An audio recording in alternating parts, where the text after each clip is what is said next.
Hello, witches! It's Wednesday, so it is time for the Witches Movie Coven.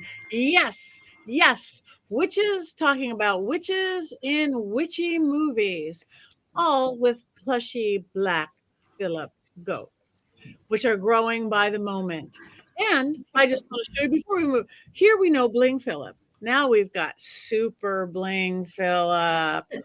Oh. Yes, yes. I'm getting ready to go. I'm only going to be here for a few minutes, and I'm passing my baton over to Richard-Lael because I am actually going to go see Harry Potter and the Cursed Child, a live show at the Pantages Theater in Hollywood, and I'm very excited. And I'm walking there because we like to walk in Hollywood. But you're all going, "What are you guys doing here?" We're talking about movies. I am Patty Negri. I am one of your hosts. You might know me from my regular podcast, The Witching Hour, everywhere you get podcasts, or from Ghost Adventures, or from bathroom walls across America, and a whole lot of different TV show and YouTubers. But let me introduce you my beautiful and amazing co-hosts, and I'll go in the order from the way I see you. So let's move over to Richard-Lael. Hello, I am Richard-Lael. That is one name, not two. If I were just Richard, I would be a. That is right. I'm known as the Gentleman Psychic. I am also sometimes seen on Ghost Adventures. Sometimes I'm seen in nightmares. Sometimes erotic dreams. I'm okay with those. You can also find me at University Magicus and here in New Orleans, where I do tarot and I do seances in my beautiful home. Thank you very much. Let's move over to Miss Courtney. That's me. I'm Courtney Buckley, ghost bait on Scared and Alone. And I've got my sunglasses ready because the movie that we're talking about tonight, I have some opinions on. And as we know, I'm prepared in case anyone else has incorrect opinions. So I just wanted to be ready to go. Thank you very much. And to the one and only Heather Greene. Hi, I'm Heather Greene, and I am the author of Lights, Camera, Witchcraft. It is the critical history of witches and witchcraft in American film and television. I am an editor at Llewellyn Worldwide, as well as a journalist covering all kinds of things occult. And I am a member of this wonderful coven, and I'm so happy to be here this Wednesday to talk about this movie. Thank you very Hopefully much. I won't get hexed. Wishful thinking. We do not have Jason with us this evening. We miss him, but we have two. It took two fabulous fill-ins because I'm leaving too. Let's move down to Thumper. Hey, hello. I am Thumper Forge. I'm a witch and an author and a blogger and a Discordian. And if I'm here, Jason Mankey's in jail again. Oh, yeah. So awesome. That makes sense. We are happy to have you back. Thank you, Thumper. Always love when you come. And a very familiar face around here, the one and only Tabitha Meadows.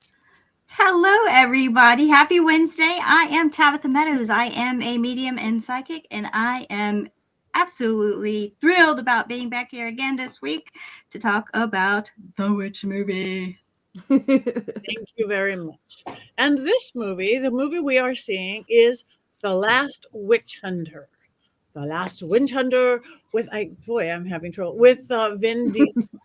I'm glad I'm not staying for the whole show because I fell asleep. That's not a comment on the movie, but I fell asleep. But just in case any of you didn't see it, I don't know what year is it from. What year is it from? It was 2015. 2015. Thank you, Heather. So just in case somebody didn't see it, Richard-Lael, do you have a completely unbiased synopsis of this fine film? And how? Oh, boy. Here it comes. Picture it. Sicily, 1922. It's not Sicily. It's not Italy. It's not 1922. However, I wish that I were back in Sicily in 1922 because then I would not have seen this film. Anyway, that's not the plot. The plot is it's pre-2020. It was a different world. And so fresh from his Fast and Furious films, which were, of course, 5,000 of them, Vin Diesel breaking character.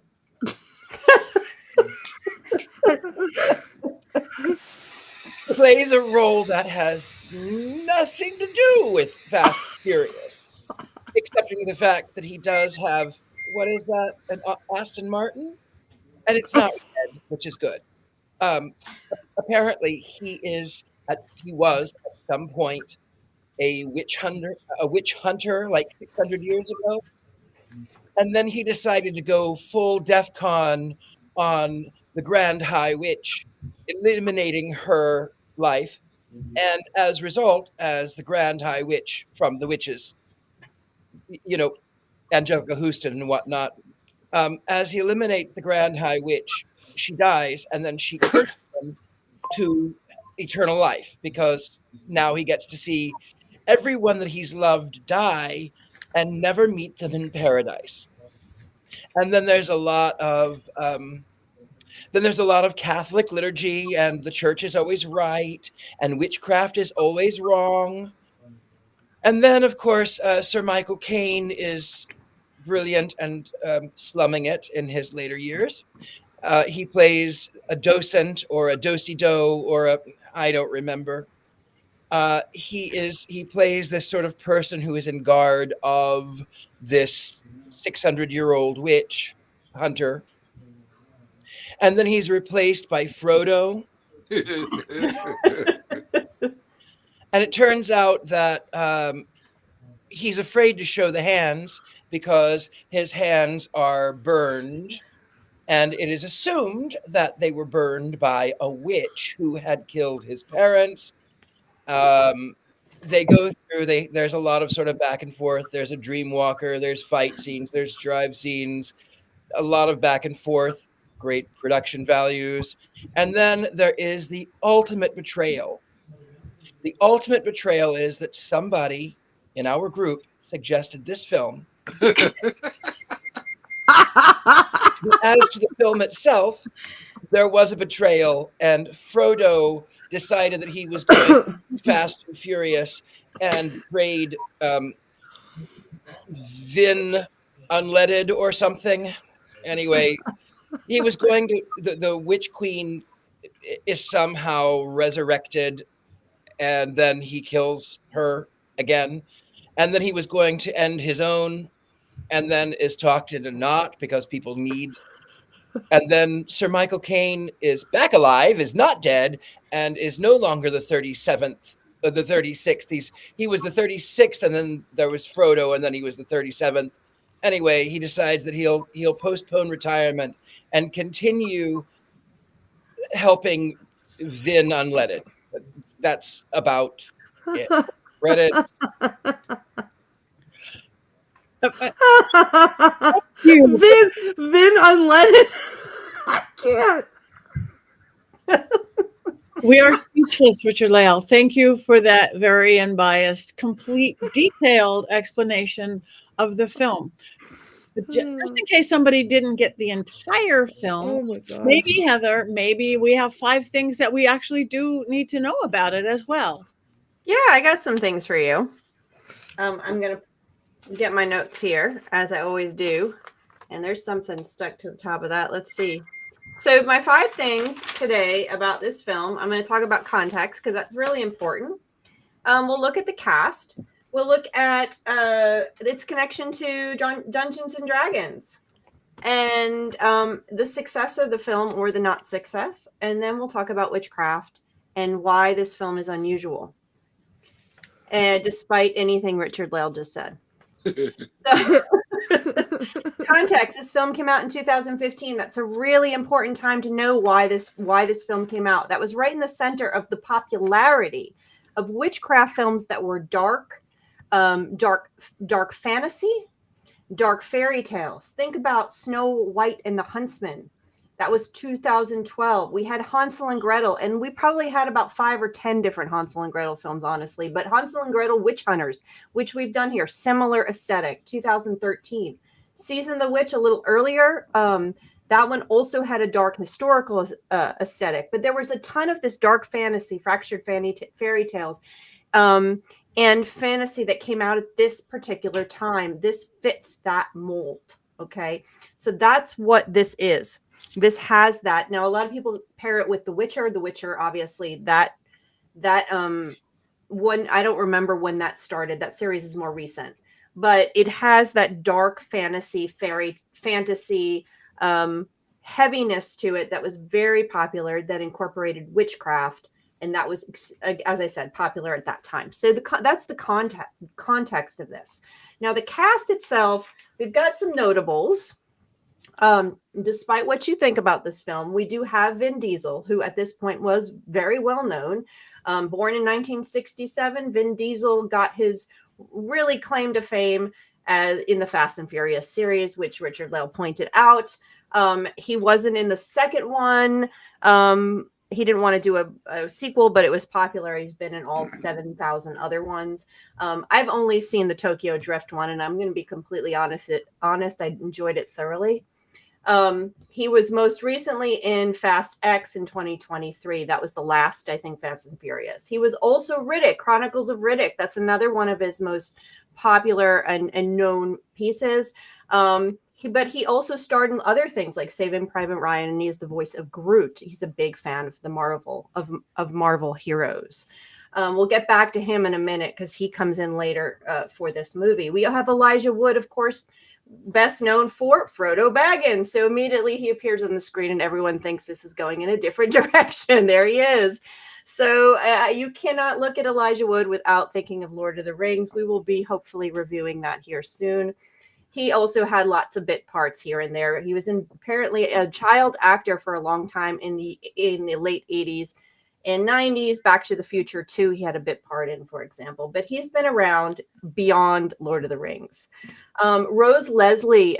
So I think I said last week that I'm revisiting Game of Thrones. If you've seen Game of Thrones, she is most known for Ygritte in Game of Thrones. There she is right there. Fantastic character. One of my favorite characters from the series. And she is married to Kit Harington, who is Jon Snow right there. And she's been in a bunch of other things. You might have seen her in Downton Abbey. She was in season 1. So she's a pretty good actress. I do enjoy seeing her on screen. Michael Caine, of course, we can't not talk about Michael Caine, although he spent most of this movie lying in a coffin, almost nearly dead, almost completely dead. He has been in over 160 films. He's got his start in the 60s. He was in British films like The Italian Job and Zulu. He had Academy Awards. He's been everything from serious films to films like this to comedy. I mean, you've seen him do everything. Cider House Rules, the Batman trilogy, Austin Powers, The Muppets Christmas Carol. Dirty Rotten Scoundrels, of course, one of my favorites. Most recently, his last film was The Great Escaper, a British film, 2023. He has since announced his retirement. I don't know if he's like 91 years old, guys. He's not a spring chicken and he keeps going. You also have the German French actress who plays the Witch Queen here, which you can't really see her face in it, Julie Engelbrecht. She's been in a few things, mostly foreign, and I will mispronounce his name. The evil guy, the guy who's the bad guy with the beard. I will butcher his name, and I apologize. He's been in a few things as well. You might recognize his face. He's an Icelandic actor. I think it's Olaf Dari Olafsson. There it is, Olafur Dari Olafsson. It's on the screen. I'm sure I butchered that terribly, but he's been in a few things as well. But those are the actors. So I want to get back to Vin Diesel real quick because that brings us to the D&D connection. Hold on one second.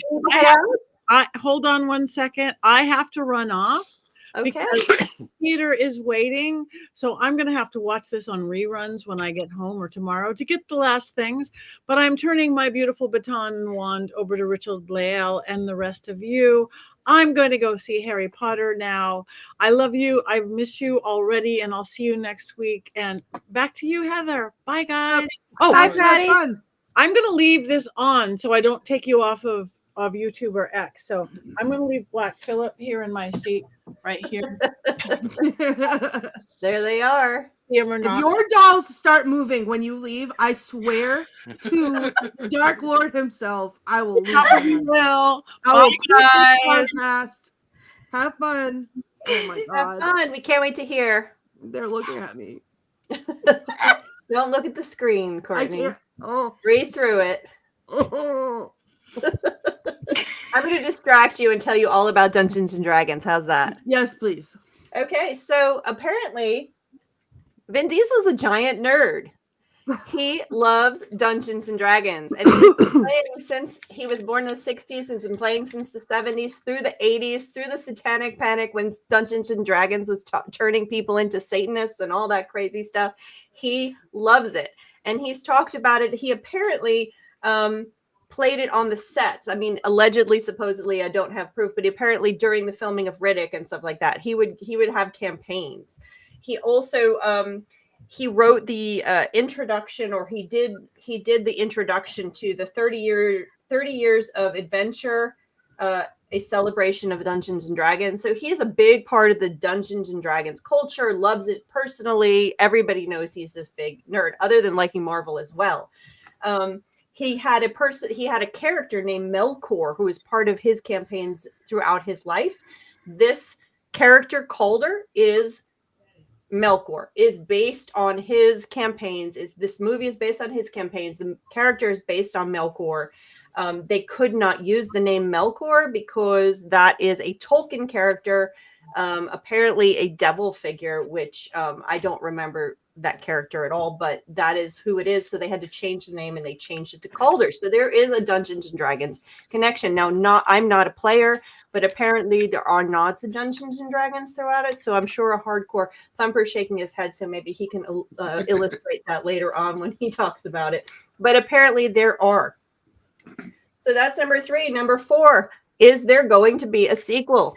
So Lionsgate has suggested there is actually going to be a sequel, and they've been hinting at it, but they've been hinting at it for a bunch of years, and still there has not been a sequel. So the last I checked, in 2024, there were suggestions that it was in the works. Whether that means they're writing it, exploring it, hard to say. The original film did not do that great. It earned 147 million. It was a 90 million budget. So it got mixed reviews. So, to go ahead and make a second one after that kind of response is rare. However, Vin Diesel is a box office draw. So it is possible that we could eventually see a Last Witch Hunter 2, or another Last Witch Hunter, or maybe it's not the Last Witch Hunter. Here's another one. Something. I see some eyes rolling in one of those boxes. Finally, number 5, I want to talk about real quick the magic in this. So this movie was interesting to me when I was doing my study, because rarely do you ever get direct suggestions of Norse mythology in witchcraft films. And that is very strong here. Of course, we see the Helm of All, we see runes, we see the discussion of runes. The beginning period 800 years ago clearly is a Nordic setting with the snow and the way they're dressed. They're supposed to be, quote unquote, Vikings of some sort. The tree gives off the suggestion of the Yggdrasil, the tree. And so that's all kind of interesting. But what's even more interesting, and other things, you see the pentagram, you see the discussion of the elementals, you have witches, you have all this stuff going on. So there's a lot of pull from modern witchcraft, which of course includes some of that heathenry. What I think is interesting there is that there's also an understanding in 2015 that witchcraft is not bad. That there is a nuance. So this film nuances this idea of witchcraft. It could have played totally into the church versus witchcraft satanic stuff we saw earlier 20 years ago, but it didn't. And although it tries, and there is that element, most certainly we have Belial, or what do they call him in here? Belial is Belial. Exactly. Belial is how he calls them. So you have that in there, but you also have the suggestion of the elementals being just regular magic. You have not bad or good. And you have the witch queen. The what queen? The what? The what queen? The witch. Okay, we're not doing that again. You've caught me that before. We have the witch queen as the center point of nature. She is nature. And there's a dichotomy there that's really, really important. And I'm not going to go on about that now. I can discuss it at another time if we have time.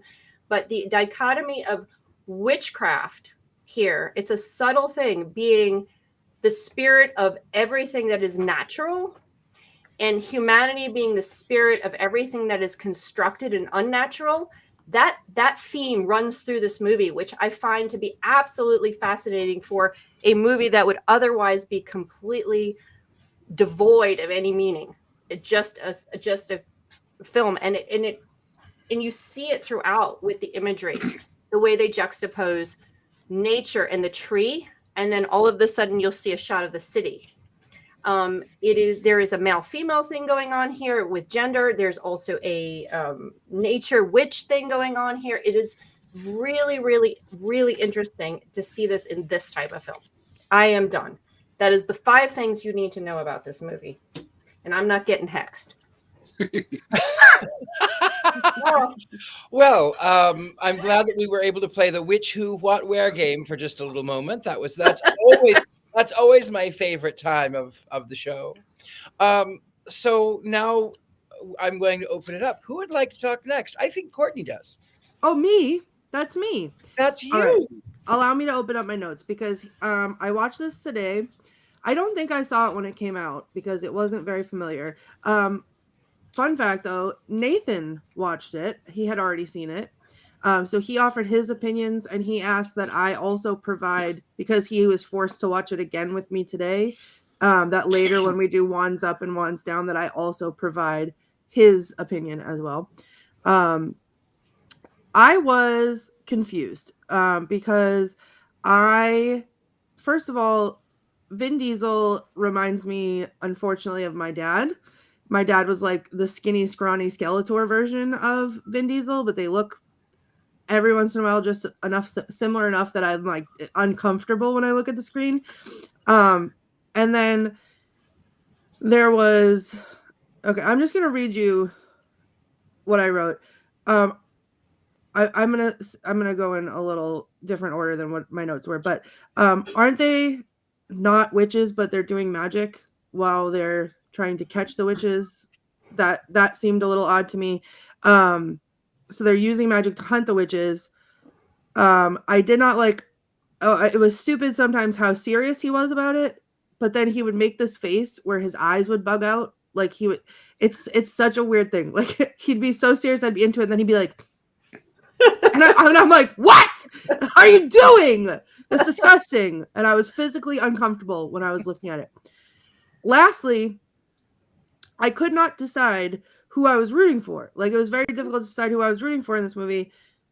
One, because the Queen Witch is a whole mood, and I want her spine ponytail every day for the rest of my life. But also in this movie, Vin Unleaded is pretty badass. And guess what? Here's the thing. You're all getting hexed because I loved it. I thought it I enjoyed it so much. It's the first movie in a while that I have not had to like battle my ADHD to consume. It was beautiful to look at. It was interesting. The magic was really cool to watch. Yes, it was stupid. Yes, it was ridiculously bonkers at points. Whatever. Vin Diesel did not belong in this movie at all, but I loved it. I loved it. So Colin, I'm coming I see you in the comments. I'm coming. That's it. Oh, Colin's been hexed. I will say Colin brought up a point that this is the kind of film that I would have fallen asleep on, excepting the fact that it was too loud. Actually, I was taking a bath. And if I would have fallen asleep in the bath, I would not be here today. And I think the world might have been better because then I wouldn't have had to watch this film. Anyway, I'm not giving my review, not yet. Tabitha, how about you?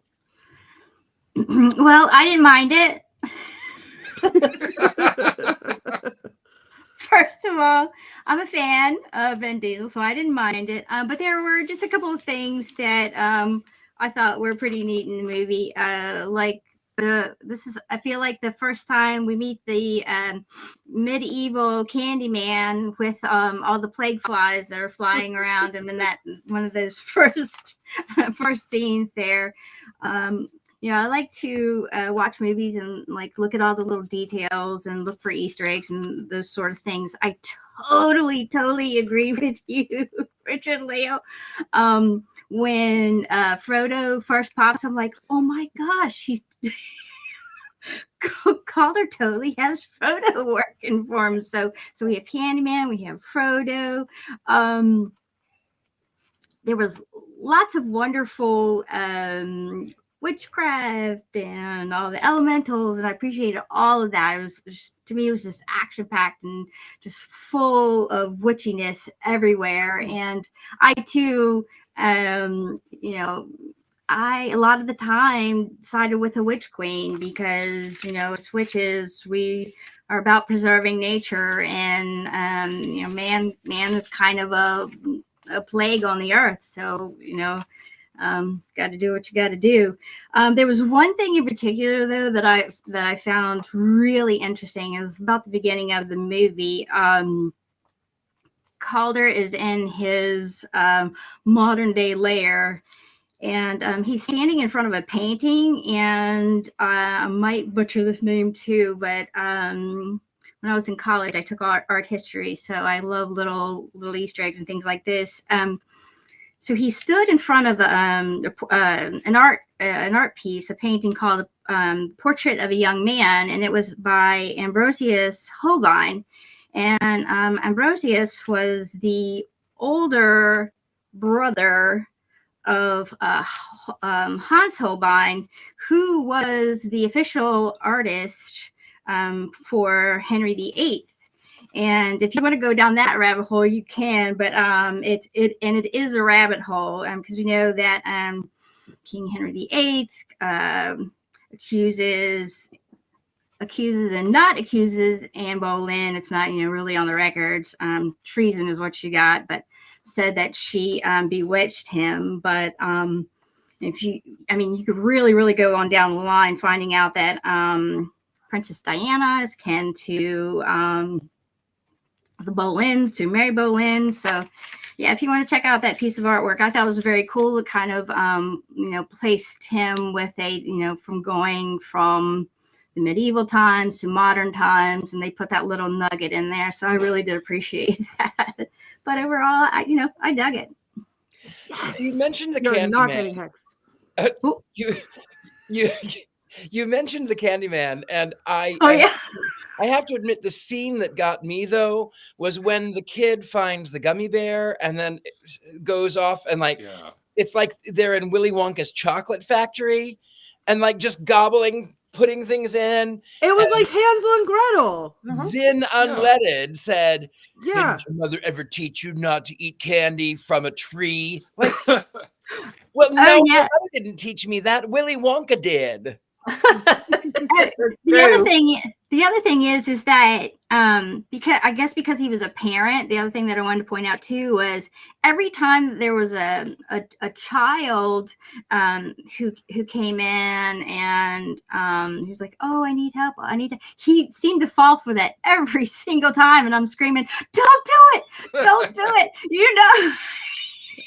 I literally did the same thing. I did the same thing. It was one of the first time he walked into the dark, whatever, and there was the little girl. And then the next time he went into the dark, whatever, I paused it and I was talking to the television. I was like, okay, game plan. If you see a kid, you're just gonna stab it. We're not doing this again. I mean, I love children. I can just never finish a whole one by myself. But I am all for stabbing children. I think that's great. I'm kidding, or am I? I don't know. Thumper, you haven't spoken yet. I love this movie in the same way that I love a really good Hammer film, where it was, as Heather said, there was a lot of nuance to it, but at the same time, a lot of it was just very over the top, and there were melodramatic moments. The one kind of issue I actually had with it was Elijah Wood's character, because I think he's very underrated as a villain in general. That's not what he's known for, but he plays a villain really, really well. Like in Maniac and in Sin City, where he plays these really insane characters. I felt like his side plot was sort of a throwaway, where he was like, "Surprise, I double crossed you." And my parents were the witches you killed, but I don't have any magic. But I'm gonna, and then he gets killed immediately for not having magic. And there was no build up to that. It just sort of happened, and that was unsatisfying to me. That said, I'm not a D&D player myself. I have a weird aversion to role-playing games, but I am cursed to know a lot about them. So there were a lot of just the overall feel of the movie kind of was a campaign, and there were lots of little side quests, and that the characters, they meet up and then they form this party and they go off and do these things. There was a throwaway line towards the beginning about somebody was a 14th level warlock. So when we get into levels, character levels, that's a role-playing game thing. But Vin Diesel is very much a D&D fanatic. The Chronicles of Riddick, he brought D&D elements into that as well. Judi Dench played an elemental in the movie, and the elemental was in the movie specifically because of Dungeons and Dragons. They did play on set. He taught Judi Dench how to play Dungeons and Dragons. So he is as obsessed with that as Heather said. Overall, I think it's fun. I want a bar like that. That's like my dream job, is just to have this witch's den, and I just kind of go around checking on people and making a potion. That I love that. That will always draw me in. I think the one thing I was gonna really nail it for was I decided at some point that it didn't pass the Bechdel test. Which, are y'all familiar with that? We will be. Okay, so the Bechdel test, it comes from an old comic strip by a cartoonist named Alison Bechdel.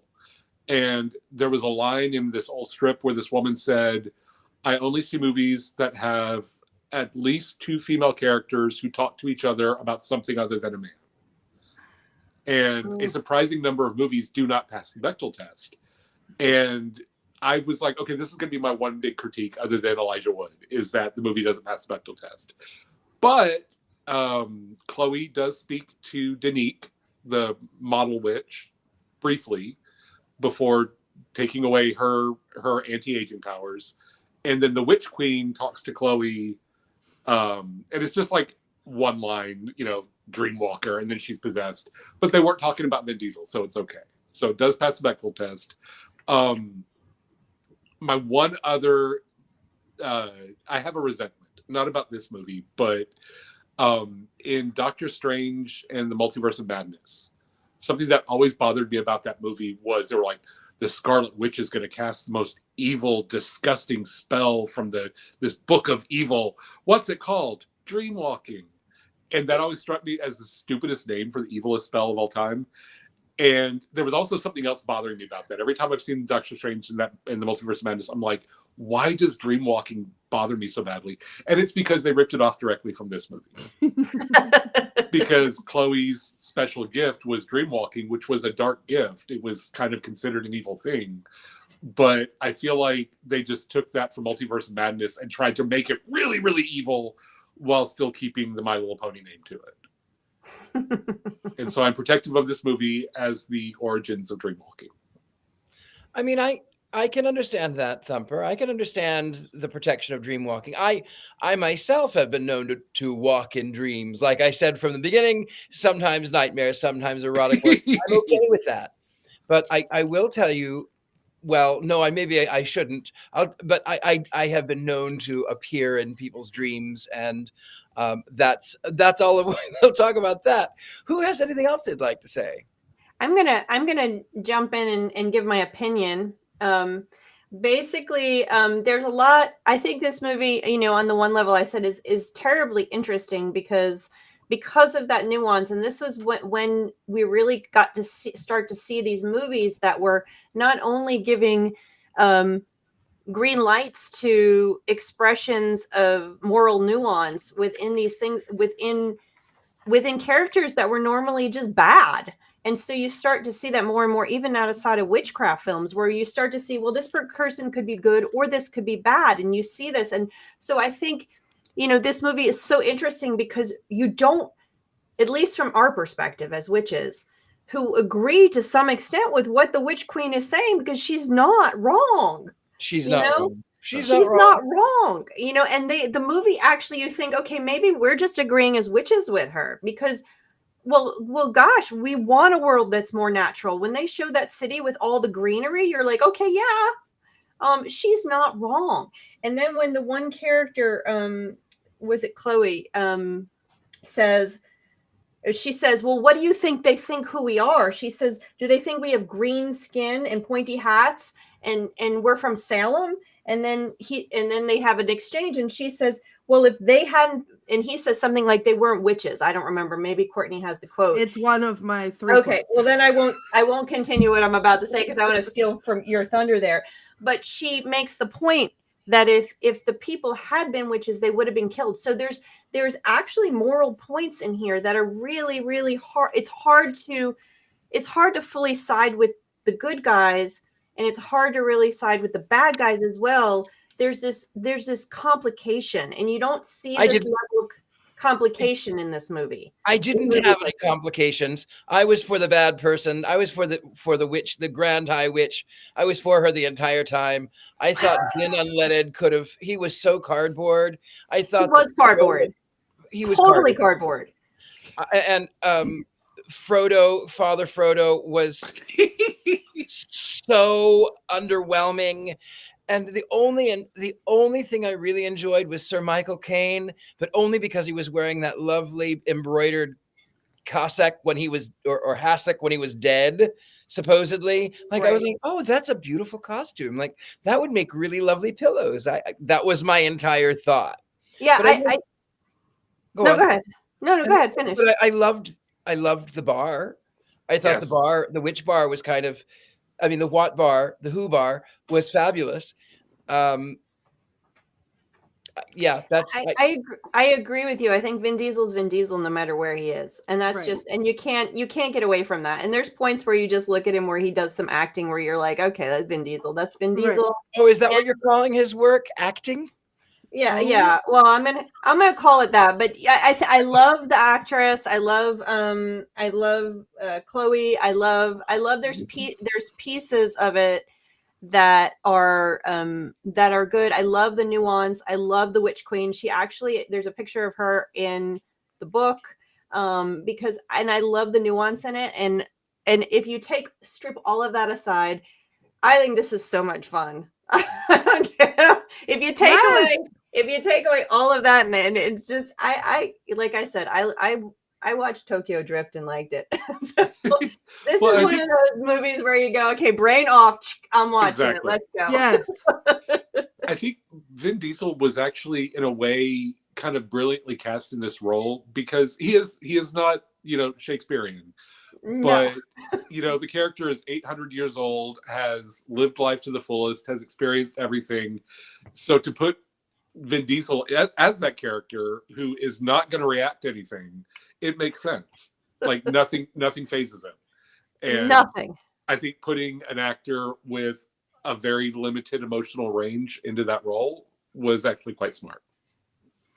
I think my problem with it was like, anytime there were certain things that he would say, like he would say them in a weird way that was like, oh yeah, okay, you're 800 years old, so that's why you're talking like that. But he said it in his own voice, so all I could see was Fast and Furious because that's like who he is. So it was, I feel like I don't disagree, Thumper, at all. I think you hit the nail on the head with that one. But at the same time, I feel like he's too, like I can't separate him from Fast and the Furious. Yeah. And I can't separate him from Riddick because, which the character came from Pitch Black. Yeah. I've never been sure if Vin Diesel just plays Vin Diesel or if Vin Diesel created a character for Riddick and now he's just Riddick. Right. And like, I had a friend in college who was kind of quiet and kept to himself, but he had to play an over-the-top British character in a play and everyone loved his performance. So he just became an over-the-top British person. And that just became his entire personality for the rest of the time we were in school. And I kind of feel like Vin Diesel did the same thing. The Vin Diesel effect. Yeah, it does happen. I'm going to add in, I just want to add in, you guys have talked about Elijah Wood, and I agree. I think he's pretty much the whole role and the acting, everything was either underused or dead, or they didn't play the storyline out enough. It was the most boring part about the whole movie. It's almost like, who cares? They could have omitted the whole he was really a witch thing, and it wouldn't have affected the entire thing. That was kind of, I could have done without that. And they could have played up some of the more interesting aspects of it and sort of dove into the complexity of the morality. Maybe showed us the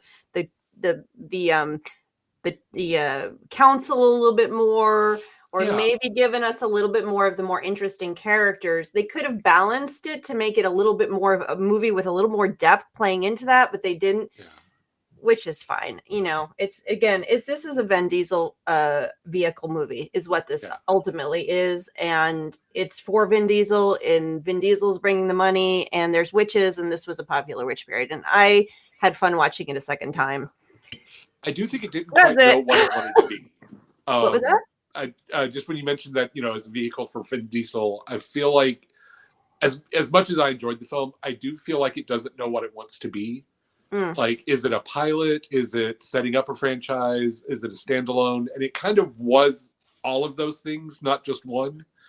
And I think that affected kind of the flow and kind of the plots, like throwing the Elijah Wood storyline in really at the end. But there was no build up to it. Is that something we want to explore later? Okay, we have this council. They're great. Maybe they'll come back later. Maybe they won't. But they were cool while they were here. And there was lots of that throughout the film of introducing elements and then kind of saying, okay, we're going to hang on to them because we may use them later. Mm-hmm. But it did feel like that. I know what it wants to be. It wants to be a thorn in my side. Not a Broadway musical? I mean, you know what? That actually might make it better. The Last Witch Hunt of the musical. Oh. What if they sang? I mean, with some sharks? I wouldn't want Vin Unleaded to sing. No. Can you imagine? I wonder if he does sing. I'm gonna have to look it up. It would make a good jukebox musical. We could pick some pop songs and throw them in and The Last Witch Hunter, the musical. Take my money. I'm saying front row. I will be right there with you. There's a connection that Mary Jane King made, though, where she says, being born of witches but with no magic is such a ripoff of Harry Potter. And I kind of made that a little bit of a Harry Potter connection here as well, because I felt like Caulder and the witch were connected and kept alive, as long as her heart were still pumping, he could be alive. So I felt like there was a little like Caulder was like Harry Potter and the Witch Queen was like Voldemort. So I mean, and at the end, the heart's still beating in his closet. So they were very much a part of each other, and they were dependent. Their life depended on one another. Yeah. Breaking news: Vin Diesel released a single. Oh God. So there is a possibility for a musical. Sure is. And it's called a single for a reason. Well, he was apparently, from what I'm seeing in my very brief Google search right now, so we don't trust everything we see on the internet, but what I'm seeing is that he has collaborated with several artists on different songs, but he released his own song. Are we allowed to hear it? Is it Feel Like I Do. It's called Feel Like I Do. We can't. It's copyrighted. But we'll have to check that out after. We're gonna rest. I can imagine it sounds like this. Listen, when we are done here, when we're done here and we're in our post-show chat, I will share my screen and we can listen to it. It's gotta. Like, what if he has the voice of an angel? Like, what if he just unexpectedly? What if he does? Like, I need to know. I will die. That's why I want you me too, Courtney. Oh my God! Hold on. I'm gonna Vin Diesel and Shatner. I think that would be a great duet. I think we need to hear that. He has two songs. He has two songs. Hold on. Not one, but two. Hold on. I'm gonna listen to one. Two. No, because it's hysterical. Quotes. Oh, okay. Yeah, and it is quote. My quote is listening to. There it is. That's what I'm looking at right now. So soulful. Love the picture. I cannot wait to listen to this. Okay. I'm sorry. I'm so distracted now. This is my whole life. He says to Michael Caine at the beginning, it's only been 50 years. I'm finally getting used to you, which I thought was pretty funny. When they go to Michael Caine's apartment after he's dead and the flies are on the floor, I thought this was great because I feel like I do this with the crows outside my house. And so this is something that I really enjoyed about this movie, is that there was a lot of like personal to me witch references. Like there was things that I do, who references to things that I do in my craft. So I have these crows that live outside my house, and every time I go outside, they come and say hi to me, or like if there's something, like they just show up, and they show up in different amounts of crows. So I always count the crows. Counting crows. Oh my God. I always count them because to me, a certain number means a certain message, right? Mm-hmm. So they're looking at the flies, and he says, if the window hasn't been opened, how did that get in here? And then he said, 1 means nothing, 2 a coincidence, 3 trouble. And I was like, oh, that's me. I do that. And I was, oh, Vin Diesel, you're a witch, even though you're hunting witches. It's so confusing. Okay. Oh, the witch that was disguised as the little girl when they brought him to the council, he said, you look like a terrible band from the 80s. Look at your hair. I think the scary Icelandic guy said, doesn't take much balls to get into a bar fight when you can't get hurt. And then this is the quote that Heather was talking about, and I do want to say something about that too. I almost didn't write this down because I almost shut the movie off because they talked about burning witches, but then I thought about it and I was like, this is actually really important that they're saying this, so I wrote it down. The exact quote is, what is it that people know about us anyway? That we have green skin and like to wear pointy hats, and that we're mean and got burned at the stake in Salem. And he says Salem was wrong and those women innocent. And then she goes into talking about how they would, if they weren't witches, they would have been burned. I almost got lost in the burning. And then I remembered, what was that movie that we watched that I loved so much with the burning? Oh, it was the Killing Tree. It was a comedy. Yeah, it was the one where they had the poster up of all the Love It Steak. Love It Steak. Right. So I remembered that. I took a breath and then I wrote it down. Well, you know what? I'm just going to stop you there. Is that she's listing things that are wrong in that list. So it makes sense. But the last quote, what she says at the end was really important, where she said, if they had been witches, nobody would remember them because they wouldn't matter. Like now there's memorials for them because they weren't witches. But if they had been witches, she said, if I had been killed, nobody would try to remember who I am. And that to me was really powerful. So thank you for including that. Yes. Something just occurred to me as well as we were talking about, they are using magic to hunt magic users.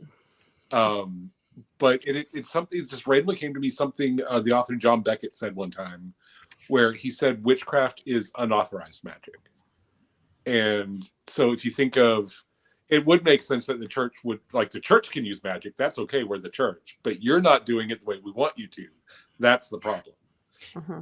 It's so like that does make sense. Republicans crashing the grinder machine at our conventions. Love that. Funny that you mentioned that, because my next quote is, who says a witch can't hunt witches? Yes. I thought that spoke to how confusing the movie was. Uh-huh. Then he said to the Queen Witch, the benefit of eternal life, I get to kill you twice. And in that moment I was like, I don't know who I'm rooting for right now, because that was pretty bad. And then there was the funny part where he was telling Michael Caine in the beginning, where's the iPad I gave you? And he says, no, you write things down on paper and whatever. And then Michael Caine squishes the bug with the book, and he says, try doing that with an iPad. Yes. So those are my quotes. Those are good ones. Yeah, I loved it. I loved all of it. And you're totally right. You get to a point where you're like, I don't know who I'm rooting for. I mean, I don't want her to go and plague the entire world, but at the same time, she's not wrong. I do. But also, when she came out of the tree and the spine was like her ponytail, the alien. I literally was like, I'm experiencing an awakening looking at her, because I'm excited. That's an alien. That's from Alien. Don't talk about that. It is not anything like that. Absolutely not. Heather, you were not on the list, and now you're on the list, and that's really that's sad. But it's bones. It's bones. That's what aliens are supposed to look like. No, aliens are aliens. It's a bone. it's bones, and it was so cool, and I was like, I like you, and then I now think I'm she rooting looks. for you. Yeah, I think The she looks way- good for more than 40,000 years old too. Most voices. Girl, What an amazing cosplay that would be. That was, it is interesting about when we can't decide who to root for. It reminds me of how there's been sort of a cultural shift about the character Poison Ivy in DC Comics, where she was like standard crazy Batman villain for decades. And then within the last 10 years, people were like, wait, she wants to protect the environment and kill billionaires. I've always loved And, her. and everybody's like, But that's been going on with so many. I mean, think about Maleficent. These Yeah. stories are getting in with, and like I often talk about when I talk about witches in modern day, it's like we're starting to see all these Elphaba. I mean, the Wicked Witch of the West. We're getting to see what these witches, these backstories, and what happens in 2010s through to now is that we start to see these stories retold, our tales retold from these witches, and we get to see, maybe we don't like what they're doing, maybe we don't like what the witch Caine is about to do, like kill millions of people through a black plague, but we understand why she's doing it, and we're okay with the reason why. And so you see with Maleficent, she's raped. Yeah. That's why she becomes who she is. Elphaba, we see why she's doing it. We may not agree necessarily with what she's doing, but we know why she's doing it now. And this is continues, and it's in Marvel, it's happening. We're seeing stories about the Joker. Darth Vader was one of the first ones we saw, back in the 90s, we saw it happen. So it's such a fascinating change where we're starting to see champion the anti-hero more and more. I have to say, one of my favorite anti-heroes, especially in the gay scene, is Debbie Jelensky from Addams Family Values. Don't I ache and yearn and shop? Don't I deserve love and jewelry? I mean, she's the anti-hero. So we. What was that? If you go back to your point, Heather, just talking about how witches were perceived, and if you jump down that rabbit hole I was talking about with Holbein's painting, witches in his time were just considered old women who were poor and lived alone. So that was the criteria. Boy, am I knocking down that door. Hello. You're not old, Courtney. So it's like anything that, to me, that's just anything that could be a woman and how she lives. So. Can I just point out real quick, totally unrelated, Lisa Parker just brought up the Ouija shark again, and I'm thrilled with the thought of the Ouija shark. Sorry. So, Ouija shark versus the killing tree. Oh my God, I'll explode. I can't pick a side. They talk about rooting for the anti-hero. I root for them both. Talk about not knowing who to root for. I love everything about them. Oh my God. Okay. Well, I'm afraid to ask what Ouija shark is. Oh, you're in for it. Ouija shark. Okay, what? I don't even remember what we were talking about that we came up with the Ouija shark, but there's this piece of wood. It's a movie, but the piece of wood, it's like a driftwood, and there's a Ouija board on it. It floats. It comes to the shore, and then they're playing with the Ouija board, and then a mystical shark head emerges from the board. Ooh. Oh my God. And then the fake shark, which is the ghost shark for no reason, is just swimming through the air and attacking people, and it looks like the best movie I've ever seen. And then the second one, I sent a frantic message to our group chat because the second one, there it is, the second one, and that the ghost shark looks nothing like that. It's like a stuffed animal that somebody just put. Wait, this is a real movie. Yes. Oh, I thought you were just making no. And then the second one, there's a warlock in it. So I said, it's the law. We have to talk about it on the podcast. And I'm so excited. It's now on the list. There now it we is. know what Thumper's doing. Look, Ouija shark versus Croctopolis or something like that. Something. I am beside myself. You're going to need a bigger board. Oh. Gosh, I'm in love. I'm Right? in love. I have With that, we are at the point where we are about to vote. So you at home, one's up or one's down. I bet nobody knows how I'm going to vote in this film. No idea. One's up or one's down. My one is definitely I hear the shark sound. I have to obviously my wand is up. Nathan told me to report that his wand, he said he info dumped something about some giant hole in Russia that they dug the deepest hole, and he said his wand is so far down the deepest hole that you can never find it. So he's a smart guy. He is Snap. He's a clever boy. He's so hilarious. he's gonna be so happy my when I God. said that. Very nice. Miracle. Wands up and horns up. We're getting some love for this movie. Mary Jane is one's down because she has taste. Robert Hicks, any question? There's anybody? Okay, what do we have here? I'd like to know where Colin's wand is. Is he going to redeem himself or Whoa, not? whoa. There we go. Colin's concerned for his One's safety. up, I hated it, but this is my wand is concerned for my safety. Yeah.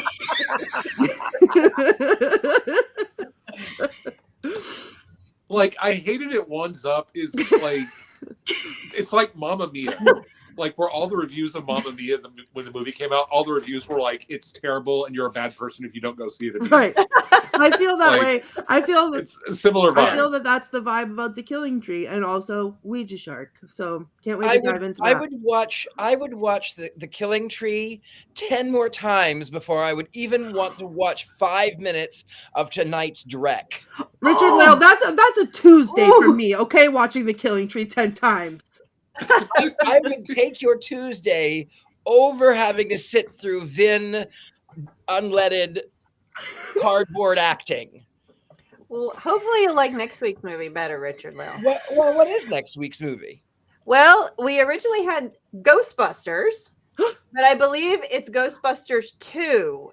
And I think it is the selection of our wonderful producer for his birthday. So we're going to be doing Ghostbusters and Ghostbusters 2. Love it. I mean, you don't know yet, but I love it. I may or may not. Well, we are coming up on time. Does anyone have anything coming up in the next couple of weeks or months ahead? I'm very busy hexing now because of all of the things that I've seen tonight. And also watching Ouija Shark. That's all I've got. I'm at the themes on all the things. I do not, if you're sending me Facebook messages or Instagram messages, I am not seeing them. I am on Blue Sky and TikTok for now. And Twitch. Wow, I blanked. You can get a hold of me that way. Tabitha, how can we find you? Just through Facebook, and I do private mediumship readings, and I don't have anything coming up right now until the summertime. So yeah. Thumper? You can find me everywhere at Fivefold Law. I'm mainly on Blue Sky and TikTok are the best places to find me.